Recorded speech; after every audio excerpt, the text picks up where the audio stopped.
السلام علیکم، آپ دیکھ رہے ہیں گونج۔ کل تک ہم چاہ رہے تھے اور بتا رہے تھے کہ یہ حکومت جو ہے وہ بہت اچھی سمت میں چل پڑی ہے اور 5 ارب ڈالرز کا جو سرمایہ کاری آئے گی سعودی عربیہ سے، اس کے لیے ڈیلیگیشن بھی آیا، لیکن پھر راتوں رات ہم نے یہ دیکھا کہ 4 روپے 53 پیسے پیٹرول کی قیمتیں بڑھا دی گئیں، اور آج دوپہر میں یعنی کہ فیڈرل حکومت جو ہے وہ پیٹرول کی پرائسیں بڑھاتی ہے اور صوبائی حکومتیں نان بھائیوں کے پاس جا کے 16 روپے کی روٹی آپ کو بیچنے کے لیے کہتے ہیں کہ 16 روپے سے زیادہ آپ نے نہیں دینے۔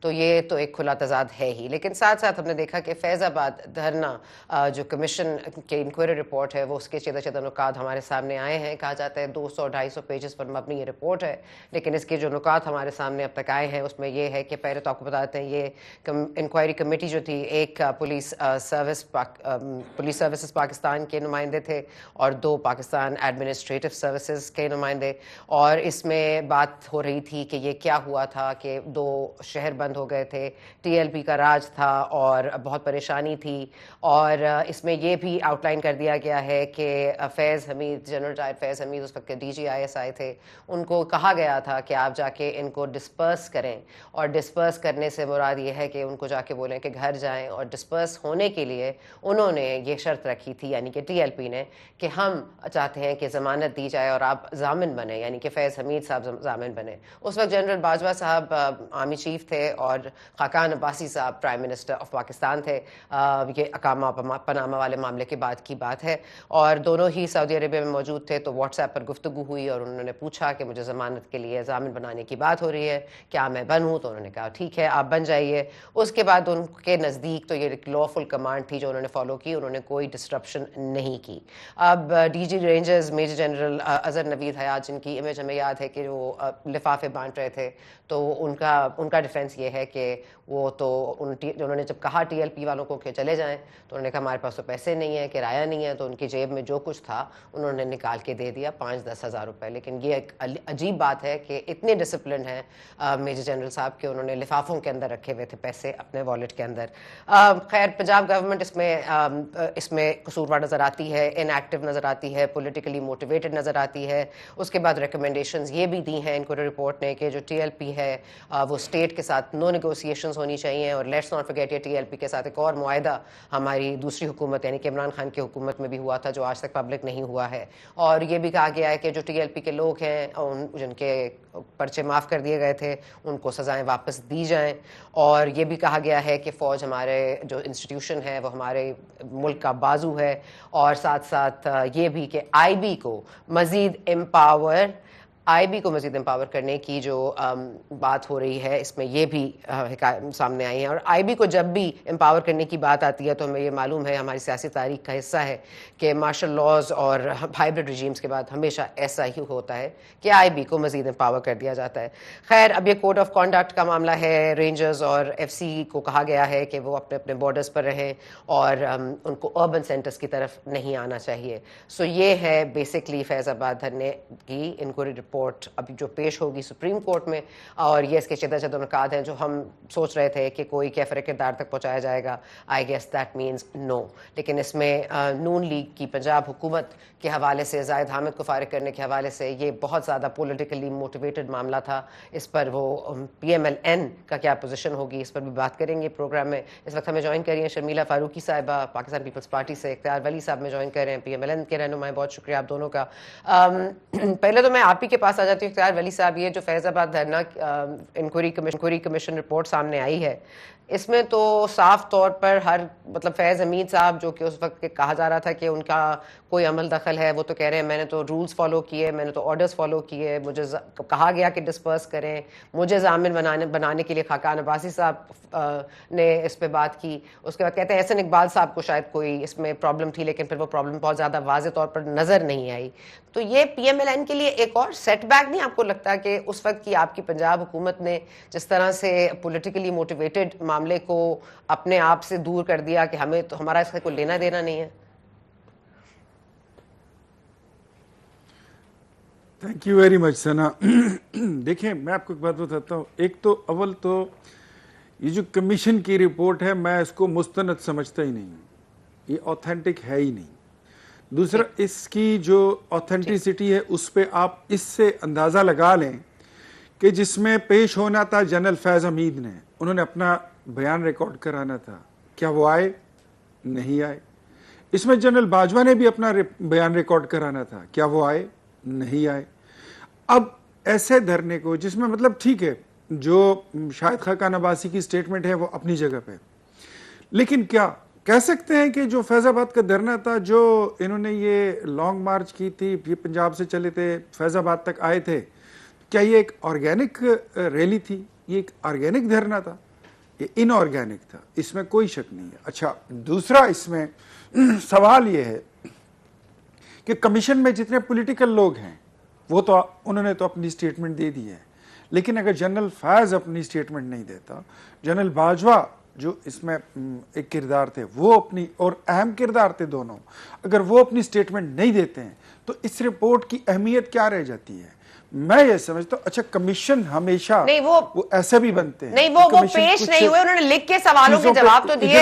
اختیار علی صاحب ایک منٹ آپ کو کریکٹ کر دوں کہ فیض حمید صاحب پیش نہیں ہوئے, لیکن انہوں نے جواب ضرور دیے, لکھ کے دیے, جیسے بھی دیے, لیکن رانا ثناء اللہ صاحب کو 12 سمن کیا گیا, وہ نہیں پیش ہوئے. دیکھیں یہ اس طرح کے جو دھرنے ہوتے ہیں, پھر اس پہ جو پھر اس پہ کمیشنز بنتے ہیں نا, وہ ایسا ہی ہوتا ہے کہ اس پہ ادھر مٹی ڈال دو, اس پہ ادھر مٹی ڈال دو, اس کو یہاں کور کر لو, اس کو وہاں کر لو. بات سمپل ہے, بڑی کلیئر ہے. جو فیض آباد دھرنا تھا وہ ایک پلانٹڈ دھرنا تھا, ایک پولیٹیکل پارٹی کو ڈیمیج کرنا تھا اور دوسری پولیٹیکل پارٹی کو فیور دینا تھا. وہ انہوں نے فائدہ لے لیا. اب آپ اس کو مورد الزام ٹھہرائیں یا اس کو مورد الزام ٹھہرائیں, اس کو آپ کور کر لیں, اس کو آپ انکور کر لیں, یہ ایک اور کہانی ہے. اچھا, رپورٹ ابھی 450 صفحات پر مشتمل ہے. میرے خیال میں نے بھی تو پوری نہیں پڑھی, آپ نے بھی نہیں پڑھی ہوگی. یہ جو بریف آیا ہے اس سے اتنے ہم اندازے نہیں لگا سکتے کہ چیزیں کتنی کلیئر ہوئی ہیں. ایک آدھ دن میں یہ مزید پڑھ کے, اس کی مزید سٹڈی کر کے چیزیں اور کلیئر ہو جائیں گی. لیکن میں اب بھی کہتا ہوں جو آپ کہہ رہی ہیں کہ انہوں نے لکھ کے جواب بھیجے ہیں, کمیشن کی یہ ان کی ڈومین ہوتی ہے کہ وہ کسی کو بلائیں تو بلا کے ان کو پیش ہونا چاہیے. نہ پیش ہونے کا مطلب یہ ہے کہ کمیشن کی ایسی کی تیسی. تو رانا ثناء اللہ صاحب کے نہ پیش ہونے کا مطلب پھر کیا ہم اخذ کریں؟ یہ میرے خیال میں اگر آپ پھر رانا ثناء اللہ صاحب سے پوچھ لیں تو وہ اس کا بہتر جواب دے سکتے ہیں. اچھا, فیض حمید کے بارے میں آپ سے پوچھ لوں, لیکن رانا ثناء اللہ صاحب سے پوچھ لوں, ٹھیک ہے, یہ صحیح ہو گیا. اوکے, شرمیلہ فاروقی صاحبہ میں آپ کے پاس آتی ہوں. ایک تو یہ کہ فیض آباد وہ انسٹیٹیوشن ہے اور وہ سرکار کے ان کے میں بول سکتا ہوں. رانا ثناء اللہ صاحب ایک پولیٹیکل لیڈر ہیں, وہ اپنی بات, جماعت کے لیڈر ہیں, وہ اپنی بات خود ہی کر لے تو زیادہ بہتر ہے. ٹھیک ہو گیا سر.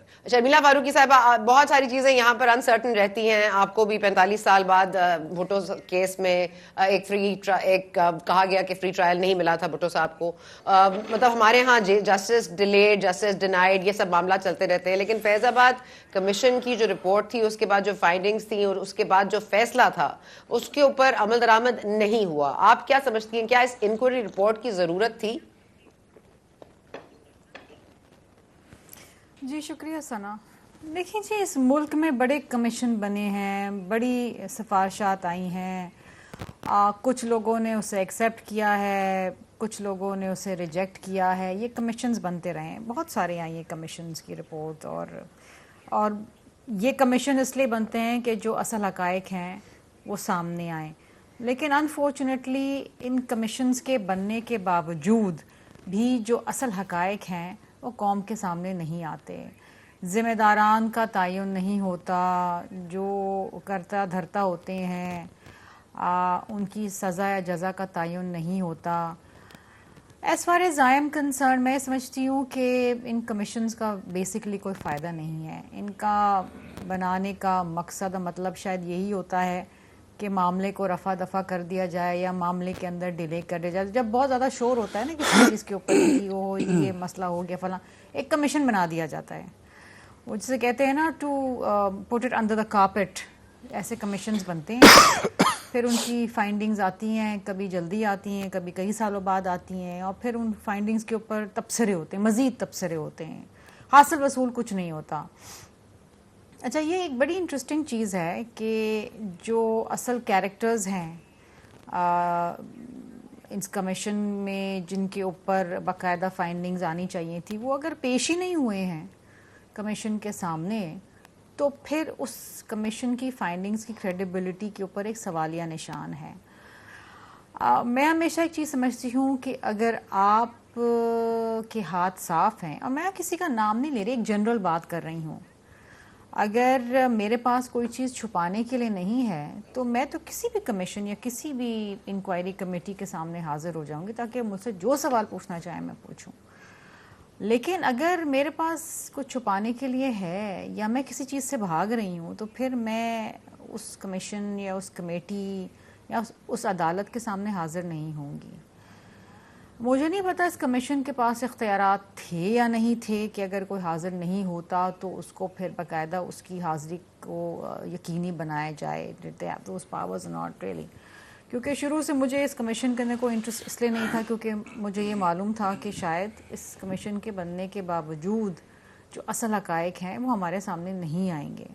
ہم اس پہ تبصرے کر سکتے ہیں, اس کے اوپر میرا اپنا اوپینین ہوگا, آپ کے فاضل مہمان کا الگ اوپینین ہوگا.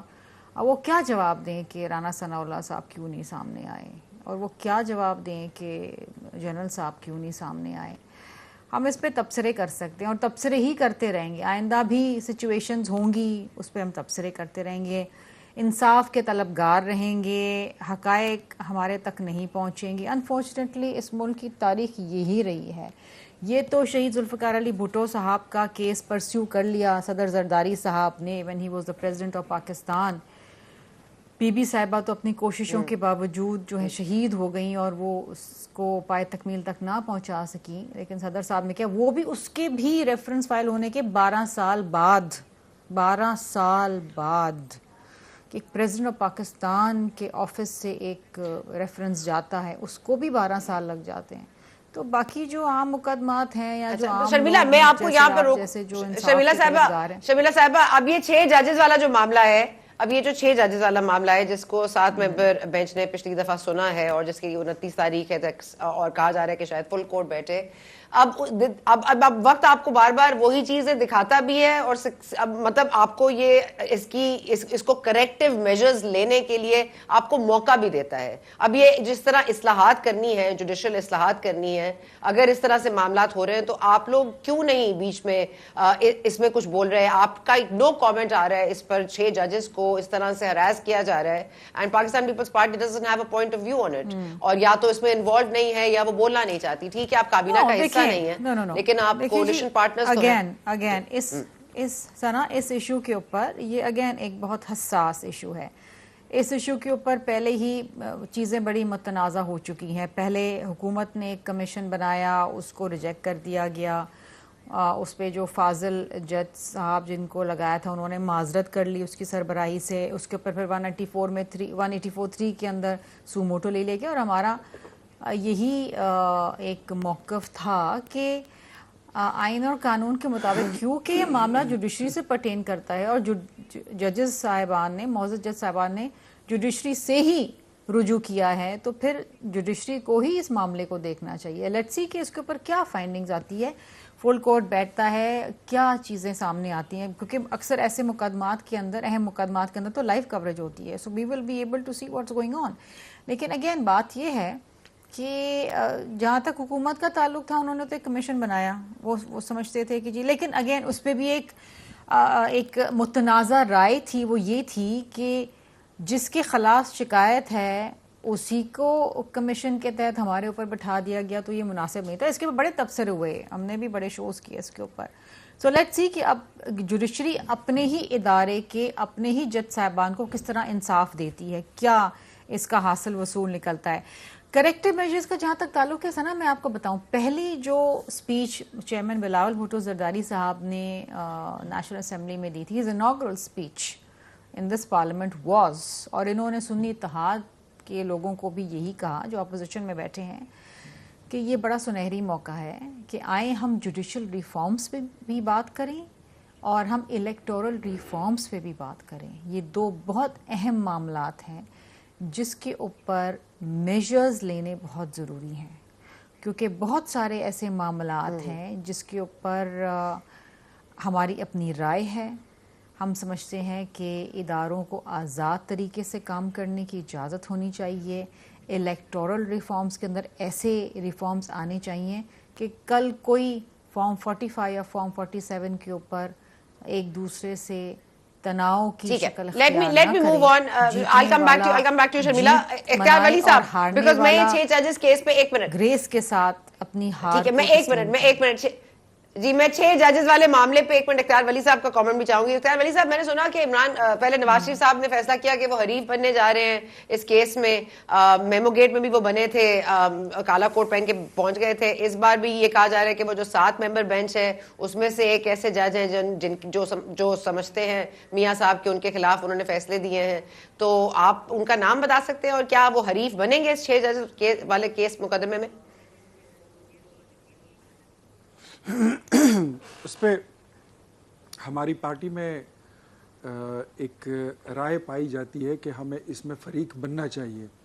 تو آخری فیصلہ جو بھی ہوگا وہ میاں نواز شریف کا ہوگا. اور میری اگر آپ ذاتی رائے پوچھتی ہیں تو میں اس بات کا قائل ہوں کہ ہمیں اس میں فریق بننا چاہیے.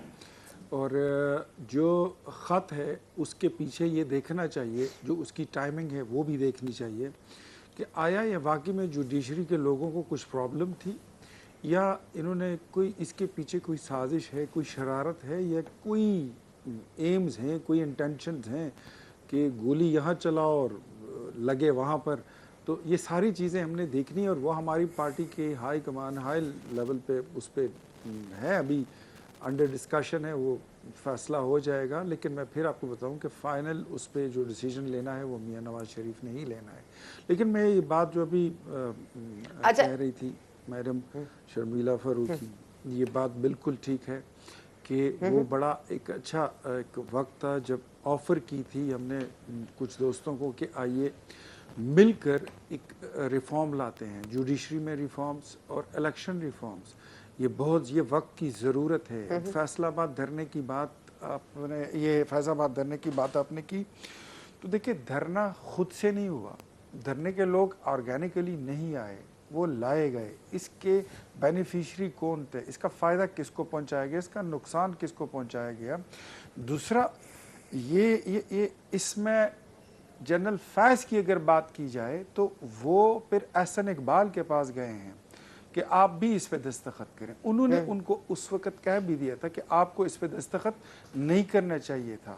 تو انہوں نے کہا کہ جی وہ ہماری گارنٹی مانگ رہے تھے اس لیے میں نے سائن کیے. تو بہت ساری چیزیں. اچھا کمیشن کی میں اگر آپ کو بات بتاؤں نا, تو کمیشن نے اس میں یہ طے کرنا ہے کہ آپ نے پھر کسی کو مورد الزام ٹھہرا کے کسی کو آپ نے سزا بھی دلانے کے لیے اپنی سفارشات لکھنی ہوتی ہیں. جو میرے علم میں up to the best of my knowledge اس میں اس طرح کی کوئی چیز نہیں ہے کہ فلاں بندے کو اس میں سزا دینی چاہیے. سو کمیشن جو انہوں نے بات کی وہ بالکل درست ہے کہ ہمیشہ کمیشن کا جو اس کا وجود ہوتا ہے, پھر اس کی اینڈ کنکلوژن جو اس کا نکلتا ہے وہ یہی ہوتا ہے کہ مٹی ڈالنے والی بات ہوتی ہے. تو مجھے بھی ایسا لگ رہا ہے کہ فیض آباد دھرنے پہ مٹی ڈال دی گئی ہے, کمیشن نے اتنا ہی کام کیا ہے.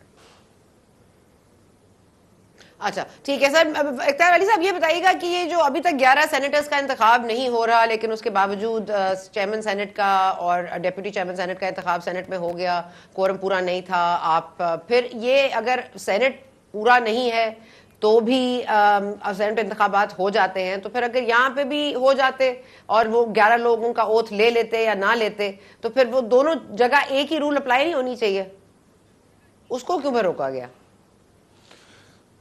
دیکھیے میں آپ کو ایک بات بتاتا ہوں. اب خیبر پختونخوا کے اگر آپ سینیٹرز کی بات کر رہے ہیں کہ وہاں پہ الیکشن نہیں ہوا, تو باوجود اس کے کہ پشاور ہائی کورٹ کے بڑے کلیئر کٹ آرڈرز ہیں کہ آپ ان ممبرز سے حلف لیں اور جو سینٹ کا الیکشن ہے تو اس کو آپ کنڈکٹ کروائیں.